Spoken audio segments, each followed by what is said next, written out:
केंद्रीय मंत्रिमंडल विस्तार की चर्चाओं के बीच अब बीजेपी और जेडीयू के बीच रिश्ते फिर से तल्ख होते दिखने लगे हैं। 2019 में जब नरेंद्र मोदी के नेतृत्व में बीजेपी की सरकार लगातार दूसरी बार केंद्र में बनी, उस समय भी मंत्री पद को लेकर बीजेपी और जेडीयू के बीच दूरियां बढ़ती दिखी थीं। लेकिन नीतीश कुमार ने स्थितियों को उस समय संभाल लिया था। अब एक बार फिर दिल्ली में मंत्रिमंडल विस्तार को लेकर चर्चाएं तेज हैं, तो पटना में भी राजनीति तेज हो गई है।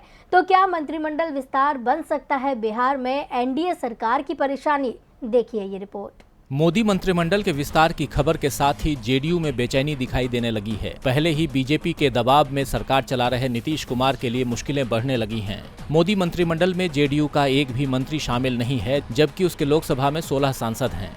2019 में नरेंद्र मोदी जब दूसरी बार सरकार बना रहे थे तो उन्होंने जेडीयू को भी मंत्रिमंडल में शामिल होने का न्योता दिया था, लेकिन बात सीटों को लेकर फंस गई थी। पीएम नरेंद्र मोदी जेडीयू की ओर से एक कैबिनेट मंत्री बनाना चाहते थे, जबकि जेडीयू की ओर से उस समय 3 मंत्री पद मांगे गए थे और एक बार फिर मंत्री पद की संख्या को लेकर मामला उलझता दिख रहा है। बीजेपी की ओर से इस बार भी एक मंत्री पद का ऑफर दिया गया है, जबकि जेडीयू का दावा कम से कम 4 सीटों का है। जेडीयू का तर्क है कि उसके पास 16 लोकसभा सांसद हैं, जो बिहार में बीजेपी के लोकसभा सांसदों से सिर्फ 1 कम है।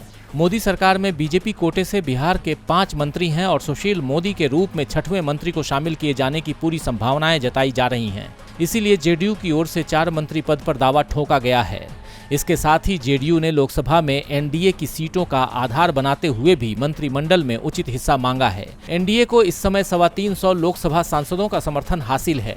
आपको बता दें कि मंत्रिमंडल में 81 मंत्रियों को शामिल किया जा सकता है, यानी एनडीए के पास जो सीटें हैं उनमें 4 सांसदों पर 1 मंत्री बनाया जा सकता है। ऐसे में जेडीयू की ओर से 4 मंत्री पद पर दावा किया जा रहा है, जबकि बीजेपी की ओर से सिर्फ 1 सीट ऑफर हो रही है। संकेत ये भी है कि नीतीश कुमार के अड़ने पर पीएम जेडीयू कोटे से 2 लोगों को मंत्री बना सकते हैं, लेकिन जेडीयू 2 सीटों पर भी तैयार नहीं है, जिसे लेकर जेडीयू में असंतोष देखा जा रहा है।